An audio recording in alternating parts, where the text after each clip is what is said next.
de ces étincelles qui en descendirent. Nous savons donc que Netza et Od sont les deux parties d'un seul corps comme cela a été indiqué. C'est pourquoi chacune d'elles ne contient pas un tétragramme complet mais elles se partagent un même tétragramme. Il se trouve que la moitié du tétragramme correspond à la lumière de Netza alors que son autre moitié correspond à la lumière de Od. Et il est évident que lorsque le tétragramme se divise en deux, il n'a pas la valeur d'un tétragramme en tant que tel mais uniquement celle de la moitié supérieure que sont les deux lettres iodées comme cela est indiqué par le verset, car la main sur le trône est Ya. En effet, les deux lettres Vo et In ne constituent pas un nom en tant que tel. Il se trouve que Netza est appelé Ya, mais Od également. Et c'est aussi le cas de Yesod car Yesod ne correspond pas à un aspect distinct mais uniquement à la lumière contenant les lumières supérieures comme nous le savons. Il existe également une autre signification à ce que nous avons expliqué, car les deux Yesod Abba et Elma se revêtirent de Zahir en Pin, chacune d'entre elles contenant 5 Assadim et 5 Geburot.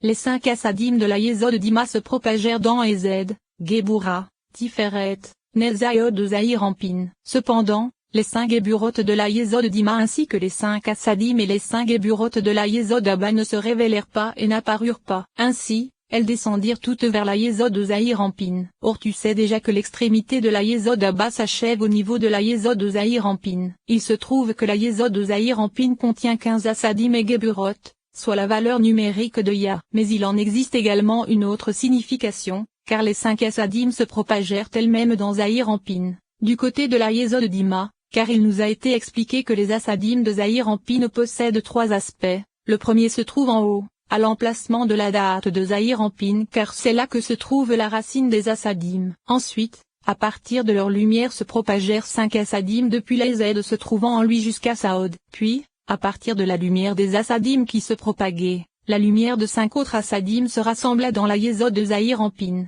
raison pour laquelle Yesod est appelé Kol comme nous le savons. Ainsi, nous avons 15 Assadim selon la valeur numérique de Ya. Il se trouve que Netza, Od et Yesod ne correspondent pas à des tétragrammes complets mais uniquement à 3 noms Ya comme cela a été indiqué. Ainsi, tous les aspects des degrés que nous avons indiqués à propos du nom Yahvé se retrouvent également dans le nom Ya, et ce qui descendit du nom Ma descendit également des 3 noms Ya comme cela a été indiqué, car ne restèrent dans la Tsilut que les 2 premiers degrés que sont les 2 lettres Yod et leurs Aorem avec unique l'aspect des lettres sont également 10 Ya. En vérité, en deçà du 3e degré ils descendirent tous dans Beria comme dans le cas de ce qui descendit de Tiferet qui est le nom Ma. En vérité, le sens du fait que l'aspect de toutes ces étincelles ne soit pas indiqué en tant que tel comme cela était le cas des autres étincelles, c'est que toutes les étincelles qui descendirent de Nefsa H, Od et Yesod s'assemblèrent avec les étincelles de Tiferet. Or il a déjà été indiqué que tout ce qui s'assemble avec ce qui se trouve au-dessus ne donne pas un nom en tant que tel. Ainsi, en ce qui concerne l'aspect des étincelles de leurs Aoreim il n'est pas besoin de donner un sens au fait que l'on ne les compte pas, car il a déjà été expliqué que là où nous comptons les faces nous ne comptons pas les Aoreim. Cependant, il est nécessaire d'expliquer comment les faces s'attachent avec les aspects se trouvant au-dessus d'elles, raison pour laquelle nous ne les comptons pas. Nous avons donc 3 fois 15 qui donne 45. C'est pourquoi ces étincelles s'assemblèrent avec celles de Ma comme cela a été indiqué. Et bien que leur valeur numérique ne soit pas identique car dans un cas elle provient de la forme développée alors que dans l'autre elle provient des lettres simples, il n'y a là aucune difficulté comme cela sera expliqué avec l'aide de Dieu. Cependant, l'intention n'était que de faire apparaître la réalité selon laquelle les deux s'assemblèrent, bien que leurs valeurs numériques ne fussent pas identiques. Ainsi, le développement des 3 noms Ya dont nous avons parlé se fait en indice Aleph car Netza, Od et Yesod sont celles de Zahir en Pin qui est lui-même l'aspect du développement en indice Aleph.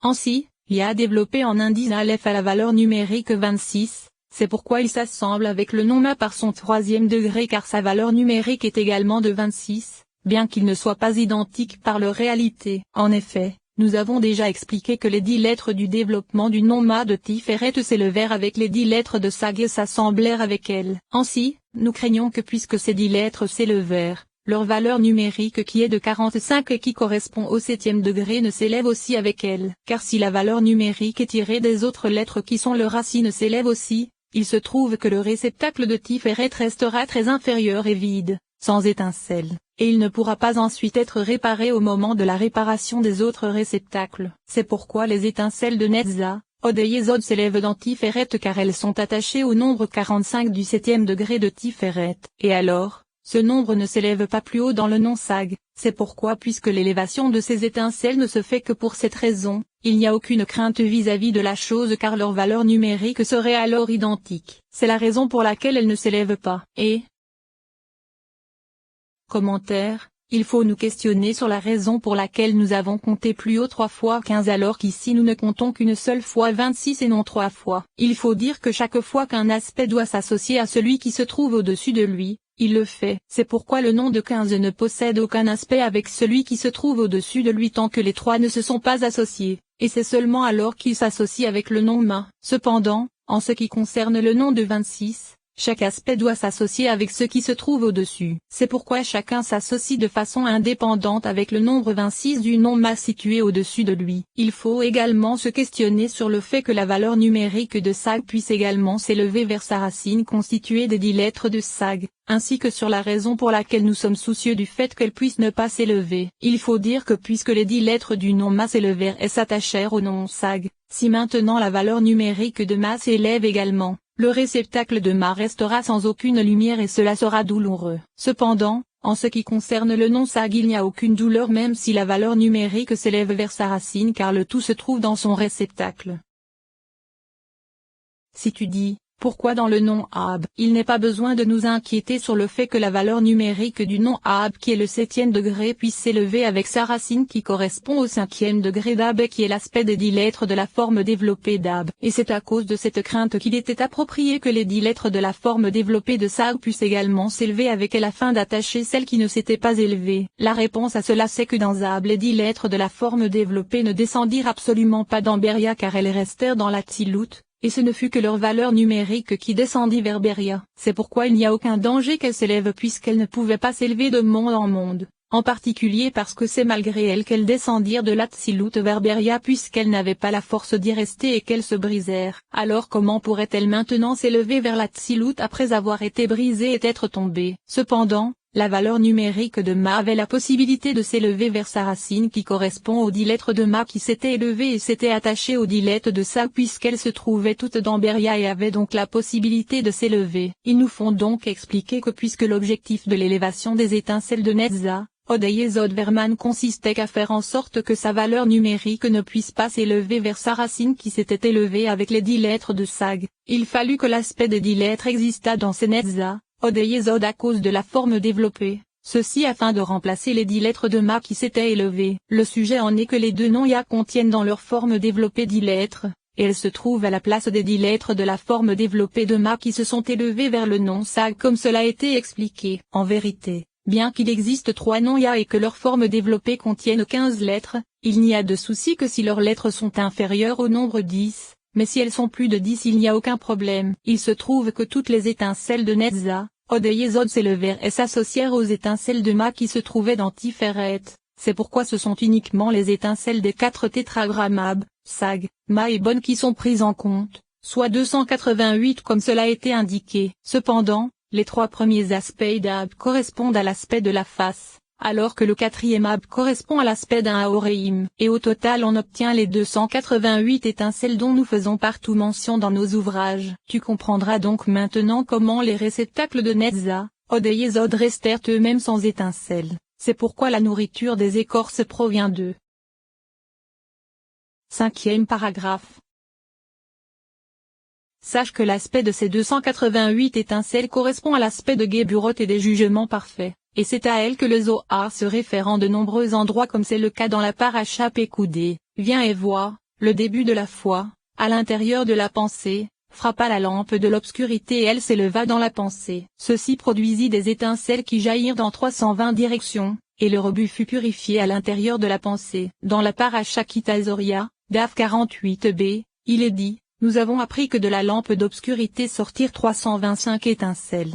Du côté de Géboura, et elles sont appelées Geburot. Et dans l'Hydra, Daf 132, il est dit, j'étais en train d'observer lorsque je vis la précieuse lumière de la lampe supérieure qui éclairait dans 325 directions. Bien qu'il semble à un endroit qu'il existe 320 étincelles, nous parlons ici de 288 étincelles. Cependant tout ceci ne forme qu'un seul sujet qui sera expliqué plus loin avec l'aide de Dieu. Ainsi, il existe un nombre de 320 étincelles car ces étincelles proviennent de l'aspect de ces 3 qui moururent. elles proviennent donc de l'aspect de Zahir-Anpin. Or Zahir-Anpin est appelé homme puisqu'il correspond au tétragramme développé en indice Aleph ayant la valeur numérique du mot Adam. Ainsi, chacun de ces rois est un homme. Il se trouve que 7 fois Adam donne la valeur numérique 315 qui correspond à des étincelles de Géboura et au jugement parfait des rois qui moururent, et lorsqu'ils furent réparés dans les entrailles de leur mère qui est Bina. Il a déjà été expliqué que cela se fit grâce à la goutte d'Abba que celui-ci plaça en elle de nouveau. Or celle-ci contenait les 5 Assadim, et Ima plaça également en eux la goutte d'eau féminine contenant les 5 Géburotes. C'est grâce à cela que ces 315 furent réparés,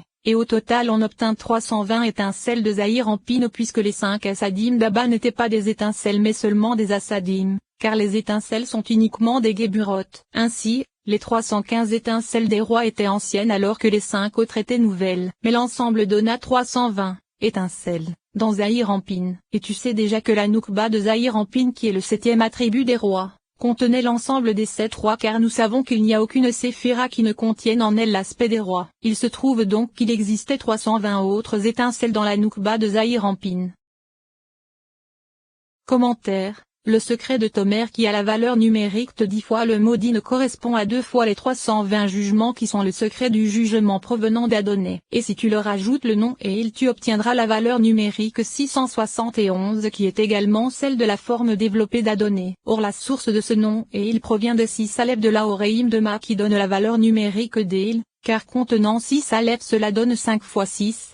Soit 31 avec le kol, et ce nom et il se trouve dans Asia car nous devons retirer de la Oreim de Ma de Yetir à l'Eldacia. Si tu ajoutes également 10 Aleph à Tomé qui correspond à 10 fois Din d'Adonai, tu obtiendras 10 fois Adonai qui ont la valeur numérique 650. Ceci constitue le secret du verset, la langue du muet jubilera, car Malkout est la langue de Zahir-Anpin puisque le mot Shekinah a la valeur numérique de la langue de Zahir-Anpin appelée muet. Et ces noms de 45 et 26 se donnent un total de 71. Or nous savons que les Géburotes et les jugements sont doubles. Il se trouve qu'il en existe 2 fois 320 dans Zahir-Anpin, et c'est pour cette raison que Zahir-Anpin est appelé soleil car ceci correspond à l'aspect de ses étincelles. Et il en existe 2 fois 320 dans Noukba, c'est la raison pour laquelle elle est appelée palmier, ce qui correspond à l'aspect des étincelles se trouvant en elle. Et toutes ces étincelles, à lui et à elle, se mélangèrent dans les entrailles d'Ima, et elles y furent définies et réparées. Pour comprendre le sujet des 325 et celui des 288 étincelles, il faut expliquer les paroles que nous avons rapportées ainsi que ce qui se trouve dans la Paracha Abo, Daf 31b. Si une jeune fille vierge, il est écrit Nahar. Quel en est le sens? C'est que chaque fois qu'elle ne reçoit pas le mal elle est appelée Nahar. En effet, le nom Adonai se réfère au jugement comme nous le savons. Or ces 3 dernières lettres donnent le mot Din. Et il reste la première lettre qui est un Aleph correspondant à l'aspect de la miséricorde qui est incluse avec son jugement. Or cette lettre Aleph se réfère au nom Ayé qui est miséricorde. C'est le sens du fait que dans le Zohar Malkout soit désigné par l'expression jugement faible, car, le jugement, se mélange au Aleph qui est miséricorde. Elle est donc jugement faible. Or tu sais déjà que la racine de tous les jugements correspond aux 5 Géburotes. Et chacune de ces Géburotes est appelée Din car il s'agit des 3 dernières lettres du nom Adonai. Et 5 fois Din donne la valeur numérique et 320. Il se trouve que les 5 Géburotes sont 5 Din qui se propagent jusqu'aux 320 étincelles contenues dans ces 5 Géburotes. C'est ce qu'il est dit dans la Paracha Pécoudé, frappa la lampe de l'obscurité. Cela produisit des étincelles, qui jaillirent dans 320 directions. C'est-à-dire que la lampe de l'obscurité est le secret de l'aspect de la racine de toutes les Géburotes et des jugements essentiels. Ainsi, elle se tient à l'intérieur d'Ima. C'est la raison pour laquelle il est dit dans le Zohar que c'est à partir d'elle que les jugements sont suscités. Ceci constitue le secret de ce qu'il est dit dans l'Hydrazuta, Daf 292b, car cette lampe de l'obscurité est cachée à l'intérieur des entrailles d'Ima. C'est pourquoi cette lampe donna sa mesure pour mesurer toutes les séphirotes. Comme cela est indiqué dans un manuscrit à propos de l'axe de la mesure, ainsi qu'au début du 5e tikkun des tikkunim. Le sens en est que toute mesure et allocation ne se trouve que du côté de Géboura, car le côté de Ez se réfère davantage à la propagation qu'à la mesure de toute chose. Et Géboura ne dirige pas la lumière supérieure qui se propage mais lui donne une mesure, jusqu'à l'emplacement où cette lumière doit se propager, et pas plus. C'est donc la lampe qui mesure et produit la portion de chaque séphira. Or il a déjà été expliqué qu'elle est cachée dans les entrailles de Bina. Ainsi,